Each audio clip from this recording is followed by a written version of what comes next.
Рахмон придумал, как улучшить качество жизни людей. Досмотрите это видео до конца, вы узнаете о сомнительной идее президента. Все, чтобы не повышать зарплаты. Подписывайтесь на наше обновление, чтобы быть в курсе о всех новостях на нашем канале.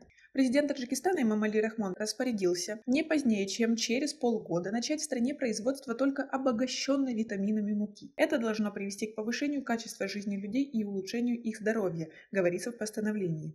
Власти предполагают, что благодаря приказу Рахмона люди будут получать витамины, не увеличивая своих расходов на покупку полезной еды. Но это достаточно сомнительная идея, ведь если взять во внимание то, что некоторые семьи даже не могут себе купить достаточной муки, чтобы прокормить семью, то мука, которая станет дороже даже незначительно, но не особо их обрадует, даже если будет наполненная витаминами. Как и в ситуации с нашей следующей героиней. Манижа Нурзода живет в крайней бедности. Она мать-одиночка с 3 детьми. Двое из них с инвалидностью. В ее доме нет электричества, поэтому зимой они топят небольшую печь углем, которую ей привозит мать из пригорода Душанбе. Деньги уходят на лекарства детям, а с продуктами питания помогают мать, иногда соседи. В месяц нам нужен мешок муки. Дети маленькие, им нужно много есть. Другой питательной еды нет, иногда и хлеба даже нет, говорит Манижа Нурзода.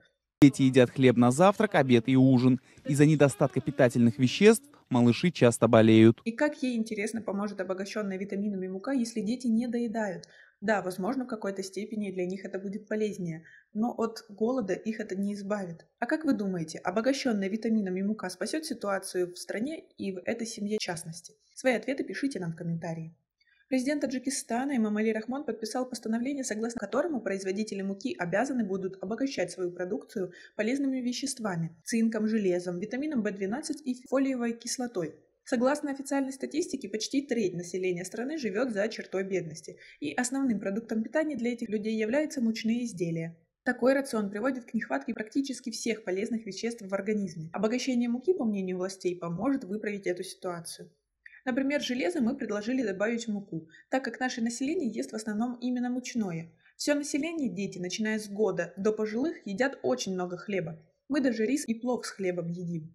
Добавка железа мы решим проблему с малокровием. Добавив витамин В12, мы решаем проблему нехватки витамина в организме, говорит эксперт Минздрава по вопросам здоровья матери и ребенка.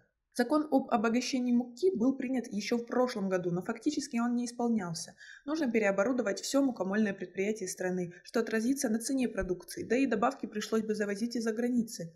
Но теперь постановление Рахмона окончательное, и его придется выполнять. Чиновники уверяют, что не все так плохо, цены вырастут якобы незначительно, но на фоне этих повышений цен даже незначительное повышение на муку будет очень заметно для основной части населения.